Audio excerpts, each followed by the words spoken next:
Uncle Tom's Cabin by Harriet Beecher Stowe. Chapter 24.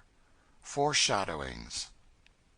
2 days after this, Alfred St. Clair and Augustine parted, and Eva, who had been stimulated by the society of her young cousin to exertions beyond her strength, began to fail rapidly. St. Clair was at last willing to call in medical advice, a thing from which he had always shrunk, because it was the admission of an unwelcome truth. But, for a day or two, Eva was so unwell as to be confined to the house, and the doctor was called. Marie St. Clair had taken no notice of the child's gradually decaying health and strength, because she was completely absorbed in studying out 2 or 3 new forms of disease to which she believed she herself was a victim. It was the first principle of Marie's belief that nobody ever was or could be so great a sufferer as herself, and therefore she always repelled quite indignantly any suggestion that anyone around her could be sick. She was always sure, in such a case, that it was nothing but laziness, or want of energy, and that if they had had the suffering she had, they would soon know the difference. Miss Ophelia had several times tried to awaken her maternal fears about Eva, but to no avail. "I don't see as anything ails the child," she would say. "She runs about and plays." "But she has a cough." "Cough? You don't need to tell me about a cough. I've always been subject to a cough all my days. When I was Eva's age, they thought I was in a consumption. Night after night, Mammy used to sit up with me. Oh, Eva's cough is not anything. But she gets weak, and is short-breathed.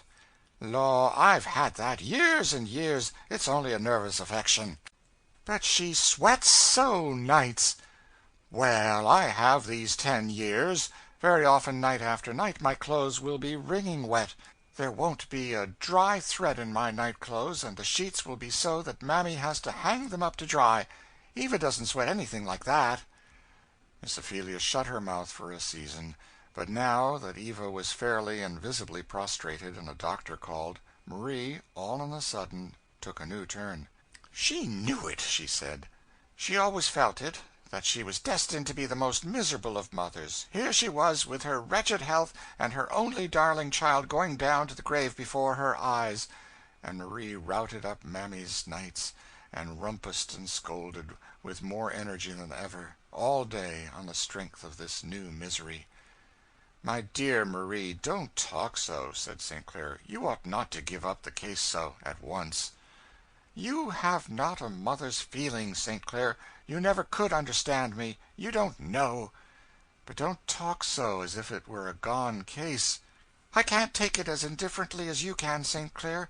If you don't feel when your only child is in this alarming state, I do. It's a blow too much for me, with all I was bearing before." "It's true," said St. Clair, "that Eva is very delicate. That I always knew. And that she has grown so rapidly as to exhaust her strength, and that her situation is critical. But just now she is only prostrated by the heat of the weather, and by the excitement of her cousin's visit, and the exertions she made. The physician says there is room for hope." "Well, of course, if you can look on the bright side, pray do. It's a mercy if people haven't sensitive feelings in this world. I am sure I wish I didn't feel as I do. It only makes me completely wretched. I wish I could be as easy as the rest of you." And the rest of them had good reason to breathe the same prayer, for Marie paraded her new misery as the reason and apology for all sorts of inflictions on every one about her. Every word that was spoken by anybody, everything that was done or was not done everywhere, was only a new proof that she was surrounded by hard-hearted, insensible beings who were unmindful of her peculiar sorrows. Poor Eva heard some of these speeches, and nearly cried her little eyes out in pity for her mamma, and in sorrow that she should make her so much distress.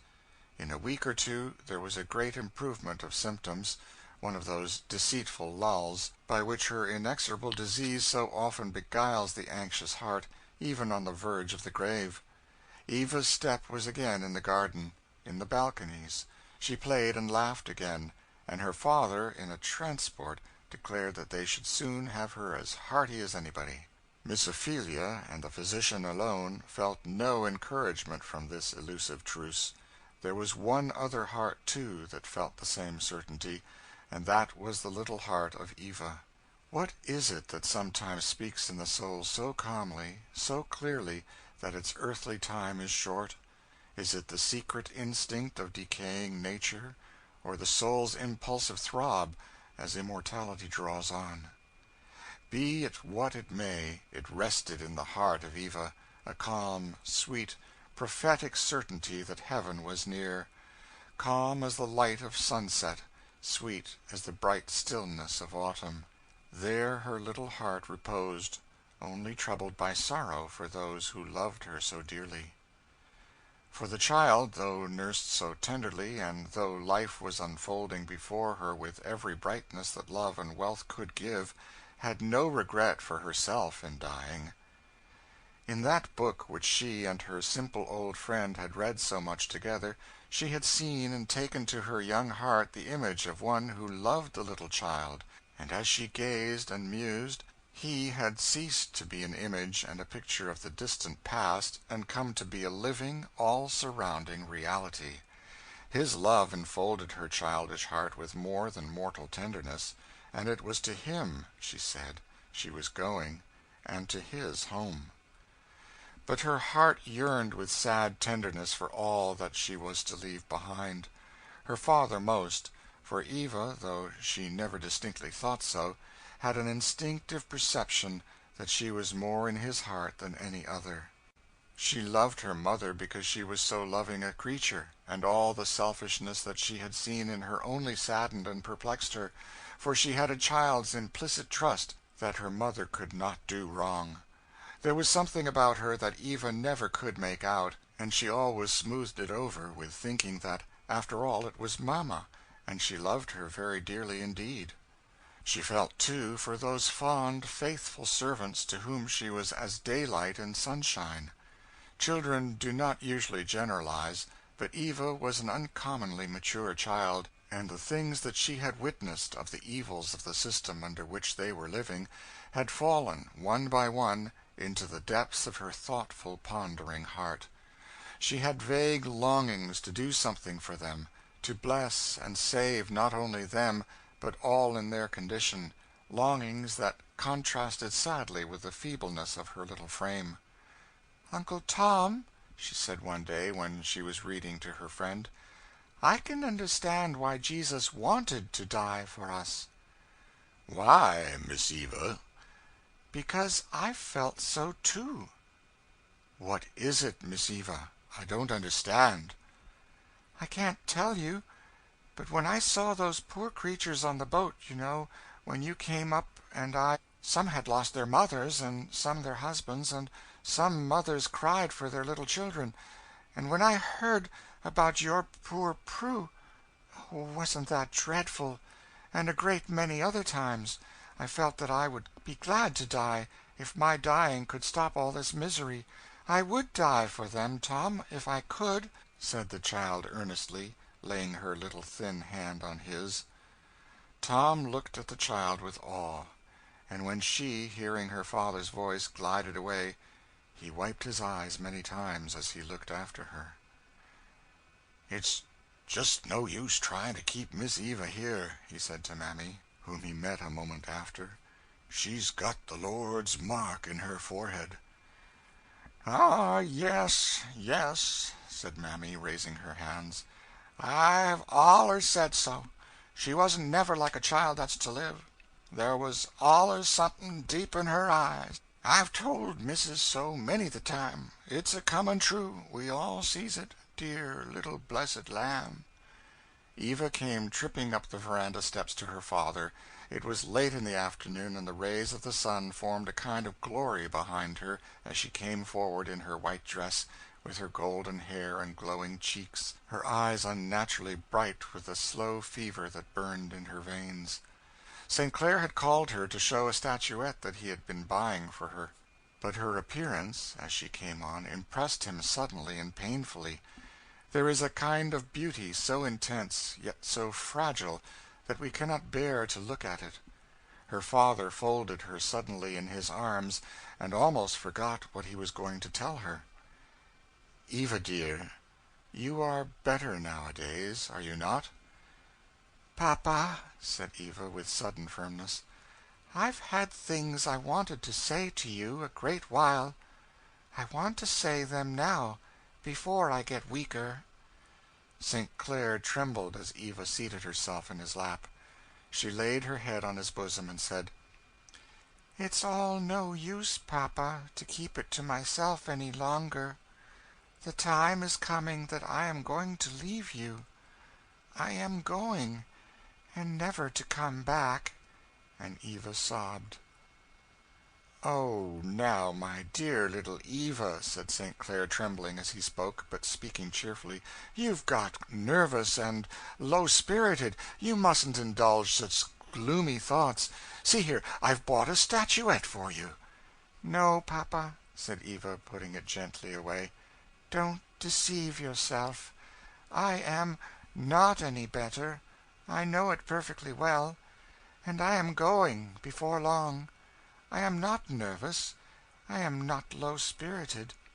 If it were not for you, Papa, and my friends, I should be perfectly happy. I want to go. I long to go." "Why, dear child, what has made your poor little heart so sad? You have had everything to make you happy that could be given to you." "I had rather be in heaven, though only for my friends' sake I would be willing to live. There are a great many things here that make me sad, that seem dreadful to me. I had rather be there, but I don't want to leave you. It almost breaks my heart." "What makes you sad and seems dreadful, Eva?" "Oh, things that are done, and done all the time. I feel sad for our poor people. They love me dearly, and they are all good and kind to me. I wish, Papa, they were all free." "Why, Eva, child, don't you think they are well enough off now?"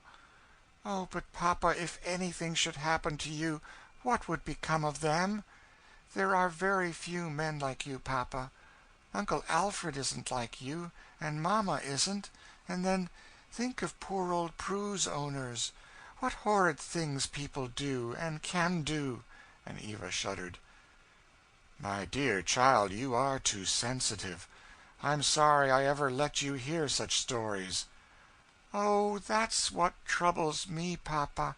You want me to live so happy and never to have any pain, never suffer anything, not even hear a sad story, when other poor creatures have nothing but pain and sorrow in their lives. And it seems selfish. I ought to know such things. I ought to feel about them. Such things always sunk into my heart. They went down deep. I've thought and thought about them, Papa. Isn't there any way to have all slaves made free?" "That's a difficult question, dearest. There's no doubt that this way is a very bad one. A great many people think so. I do myself. I heartily wish that there were not a slave in the land. But then I don't know what is to be done about it." "Papa, you are such a good man, and so noble and kind, and you always have a way of saying things that is so pleasant. Couldn't you go all around and try to persuade people to do right about this? When I am dead, Papa, then you will think of me, and do it for my sake. I would do it if I could." "When you are dead, Eva," said St. Clair passionately. "Oh, child, don't talk to me so. You are all I have on earth. Poor old Prue's child was all that she had, and yet she had to hear it crying, and she couldn't help it. Papa, these poor creatures love their children as much as you do me. Oh, do something for them. There's poor Mammy loves her children. I've seen her cry when she talked about them. And Tom loves his children, and it's dreadful, Papa, that such things are happening all the time." "There, there, darling," said St. Clair soothingly. "Only don't distress yourself. Don't talk of dying, and I will do anything you wish." "And promise me, dear father, that Tom shall have his freedom as soon as—" She stopped, and said in a hesitating tone, "I am gone?" "Yes, dear, I will do anything in the world, anything you ask me to." "Dear papa," said the child, laying her burning cheek against his, "how I wish we could go together." "Where, dearest?" said St. Clair. "To our Saviour's home. It's so sweet and peaceful there. It is all so loving there." The child spoke unconsciously, as of a place where she had often been. "Don't you want to go, papa?" she said. St. Clair drew her closer to him, but was silent. "You will come to me," said the child, speaking in a voice of calm certainty, which she often used unconsciously.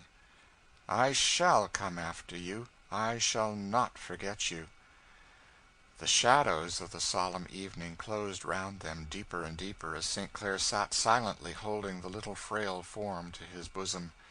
He saw no more the deep eyes, but the voice came over him as a spirit voice, and, as in a sort of judgment vision, his whole past life rose in a moment before his eyes: his mother's prayers and hymns, his own early yearnings and aspirings for good, and, between them and this hour, years of worldliness and skepticism and what man calls respectable living.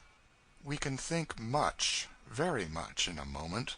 St. Clair saw and felt many things, but spoke nothing, and, as it grew darker, he took his child to her bedroom, and, when she was prepared for rest, he sent away the attendants, and rocked her in his arms, and sung to her till she was asleep.